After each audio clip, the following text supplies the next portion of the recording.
Sir William Browder is Vladimir Putin's #1 foreign enemy and CEO at Hermitage Capital Management. Welcome to our program, Sir William. Great to be here. Russian dictator Vladimir Putin has offered a ceasefire in the air and at sea just ahead of the summit with US President Donald Trump, according to The Economist. What are the main reasons behind this Putin's proposal over ceasefire? Well, I think it's probably an overstatement to say that Vladimir Putin has offered a ceasefire. Vladimir Putin has one objective, which is he wants to remain at war with Ukraine. His recent words are very much just to try to find a way to please Donald Trump so that Donald Trump doesn't look at him as the person standing in the way of a end to the war. And he puts out impossible conditions. Somehow has convinced Trump that those conditions aren't impossible. And the objective of this exercise is to put Ukraine in the position of looking like it's the impediment to ending the war. And therefore, he can carry on with the war and not ruin his relationship with Donald Trump. From your perspective, what has forced Vladimir Putin to appease Donald Trump right now by offering some kind of a ceasefire or a kind of a deal? The fear of secondary tariffs, sanctions, because right after Trump's tariffs were imposed on India, Putin seemed to try to find a way out of this war, or at least appease Donald Trump. Well, I don't think that Vladimir Putin wants to find his way out of this war at all. I think what he just doesn't want is to have the United States join the European Union and the rest of the civilized world in isolating Russia again. And he's been really enjoying the last 6 months of Donald Trump being in office because all of a sudden he's not so isolated. The United States at various times was voting together with Russia at the United Nations against resolutions supporting Ukraine. And so he doesn't want that to end. He doesn't want the United States to be on the other side. I think he knows that Donald Trump is really his friend, but he also knows that Donald Trump made a big political risk by claiming he could end the war in 24 hours every day on his campaign. And so this is really more just a process. He's trying to insert himself into the process in a way but he has no intention of changing the substance. Also, Vladimir Putin is ready to end the war in exchange for Russia taking over the whole Donbas region. According to the Wall Street Journal, the deal could also include some swaps of territories between both sides. Do you see this as a concession or just unrealistic demand from Vladimir Putin? Well, I mean, what I view this as is he's asking Donald Trump to support his efforts to take over Ukraine politically when Putin has failed militarily, and of course the proposal that Putin has put out there is an unreasonable proposal. It shouldn't even be considered for a second. But apparently, at least as of this minute, Donald Trump seems to be considering it. Also, despite Putin's proposal, Kremlin is not ready to also give back occupied territories of Ukraine in Kherson and Zaporizhia region. According to the Washington Post, there were some discussions about the possibility whether Russia is ready also to give Ukraine back some occupied territories. What is your take on that? And did Mr. Witkov misunderstood Vladimir Putin? There also were some reports about the possibility of that. Well, I don't know whether he's understood or misunderstood.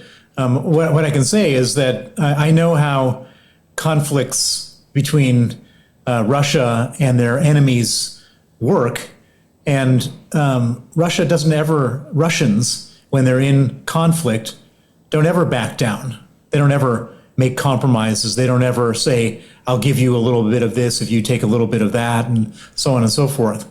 This is all or nothing for Putin. That's how conflicts work. And so I can say with 100% certainty that Putin has no intention of giving anything back. His whole point is to say, okay, we can have a fake peace agreement. We get to formalize everything we've accomplished so far, and then we can, like in Minsk I or Minsk II, we can then relaunch the war within a few days afterwards and continue on with our campaign of murder and destruction. Do you expect any kind of progress or any kind of a deal or even a bad deal as a result of this upcoming summit between Trump and Putin? Well, what I expect is that Putin is going to put out some conditions that are unreasonable. I don't know what Trump's response to those conditions will be, but if he responds positively to those conditions, it doesn't mean anything because at this point, he can't force Ukraine to give up territory. I know that the governments of the European Union don't agree that Ukraine should give up territory. And I also know that the United States, since Donald Trump became president, has stopped funding military efforts in Ukraine. And so he no longer has the leverage to say, I'm going to stop providing military aid. And so it's not going to lead to anything. It's not going to lead to any type of outcome. And that's the intention. That's what Putin wants. Putin doesn't want a deal. He doesn't want peace. What Putin wants is to carry on with his war, but he wants to carry on with his war in a way that Donald Trump doesn't look bad in failing to stop him from carrying on this war. And the easiest way to do that is to put Ukraine in the position to say, we can't do that deal. And then all of a sudden he's saying, well, Putin's ready to do a deal, but Ukraine's not ready to do a deal. It's not my fault that there's no peace. It's Ukraine's fault. That's what he wants to do. Don't you think that Putin could offer a partial ceasefire in the air just to appease Donald Trump and to have Donald Trump's green light to continue ground war against Ukraine? Well, that would be an unreasonable suggestion as well, because the main way in which Ukraine defends themselves from a ground war is by using drones.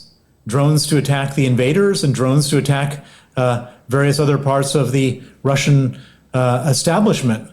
And so for Russia to say we're not going to do any more missiles and therefore Ukraine can't, then Russia could just run across the border without any interference. And I don't know how that is a solution to anything. What are the risks that the US will present Ukraine with such type of a deal, take it or leave it deal, as a result of this summit? Well, I don't know. It's impossible to predict. This could be a negotiating tactic of Trump's. Remember, Trump was saying all sorts of very aggressive things towards Putin last week. He was talking about all sorts of secondary sanctions and tariffs. Now he's talking about a summit in Alaska, and he could be talking about something else next week. We have no idea. He may not even know what his intentions are until he gets to this meeting. You just mentioned about Alaska. What is your assessment of this option for a meeting, this location? Well, I think there's all sorts of interesting analysis of this choice. I mean, the first is that Putin is probably too afraid to fly to most places because Ukraine could probably shoot down his plane if he was in the Middle East or some other place. But flying to Alaska, he doesn't run that risk. And then, of course, he doesn't have to fly over any countries that are members of the International Criminal Court. United States is not a member. Russia is not a member. It's only 3 miles from Russia to Alaska. And third, of course, here he is, an isolated war criminal or accused war criminal who's been totally ostracized by the world. And now he's allowed to have a summit with the most powerful man in the free world in the United States. That's quite a remarkable achievement, I would say. And so I think from Putin's perspective, it's a safer place to go from a being shot down standpoint. It's a safer place to go from a legal standpoint.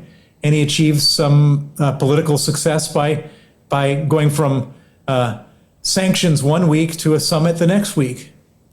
Also, according to the various US news networks, the meeting between President Trump and President Zelensky could occur only after the summit between Trump and Putin. What is your take on that?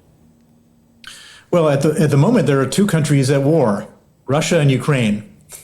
I don't know how you have a peace negotiation if one of the parties of the war is not present. It doesn't make any sense. And so I think we've been in this boat before. If you remember, after that horrifying meeting at the White House with Trump, J.D. Vance, and Zelensky, then there was a meeting with Putin, or a telephone call with Putin and Trump. Not with Putin, Zelensky, and Trump, with Putin and Trump. And then there was a meeting with the United States delegation and the Russian delegation, not the three. And so I think that this is all part of that same thing. I think we can see the true colors of Donald Trump in relation to Ukraine, and it's I would call it a very indecent situation as far as Ukraine is concerned. Can you imagine a scenario in which Vladimir Putin meets President Zelensky personally? I can't imagine that scenario for the simple reason that Putin has no intention of having a ceasefire. He's just going through the motions of having this summit with Trump in order to shift the blame when the war is not resolved. That's what he's doing. It's just very simple. From your perspective, what could Vladimir Putin feel in case of personal meeting with Volodymyr Zelensky? Could he be ashamed? Well, Vladimir Putin doesn't have the emotion of shame. He's a psychopath. He's a KGB trained psychopath, and so his only emotions are how does he manipulate the person he's meeting with, and so I can't imagine under any circumstances that they're going to have a meeting. And what kind of so-called KGB tactics Vladimir Putin could use during his personal upcoming meeting with Trump? Well, I think that Trump has all sorts of different ways in which he gets excited by heads of state. Putin could offer him money or business. Putin could offer him, help with Iran. Putin can offer him all sorts of things. And Putin will offer him all sorts of things because, of course, Donald Trump isn't doing this for free. He wants something from it, but he doesn't want the sovereignty of Ukraine from it. He wants something for himself. And do you feel that Putin is ready to offer Trump something that could be presented as a big victory for Trump? Of course, he's going to offer Trump an opportunity to say that this whole thing is Russia and the United States are all together, and Ukraine is the one causing all this trouble, and why are we letting this country cause all this trouble? And we should just get on with life as two superpowers. That's his pitch to Trump. Let's also cover financial sanctions and secondary tariffs. US President Donald Trump has doubled US tariffs on India to 50%, up from 25%, officially penalizing India for purchasing Russian oil. How harmful is this new tariff for India and both for Russia? Well, there are the two biggest buyers of Russian oil are China and India. And so they're the countries that supply Russia with the cash that Russia needs in order to carry on with this war.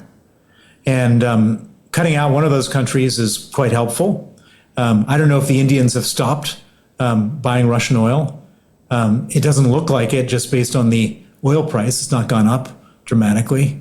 But if Trump was really serious about this, he would also go after China, he would go after Turkey, he'd go after every other country that did this, and he wouldn't do it with just 50% tariffs. There's a piece of legislation out there which is sponsored by Senator Lindsey Graham and Senator Richard Blumenthal, which would impose 500% tariffs. 85 senators out of 100 have co-sponsored the legislation. But so far, Trump has insisted that this piece of legislation doesn't get voted on. And instead, we have a piece of policy from the White House to impose 50% tariffs, 25 plus 25 on India, none on China, none on Turkey. The deadline came and passed. I should point out that Trump has made 5 ultimatums to Putin with all sorts of threats, and all of those 5 ultimatums have come and gone without him following through. There are also concerns that these tariffs against India could force India to have closer ties with Russia. What is your take on that? Well, if the sanctions were serious, and then India wouldn't have closer ties with Russia. If the world surrounded India and said you buy Russian oil, you can't do business with us, India would choose the rest of the world over Russia, because Russia is a small place, the rest of the world is a big place. India's got a big economy, they rely on the rest of the world. And do you think that this tariff against India is not serious enough to force India to stop buying Russian oil? Well, I suspect that this tariff is not a serious tariff at all, and that it will be withdrawn in the next couple days. I think it probably gets withdrawn after Friday. Trump he's probably already told Modi this. It's probably window dressing, a sort of charade in advance of this summit.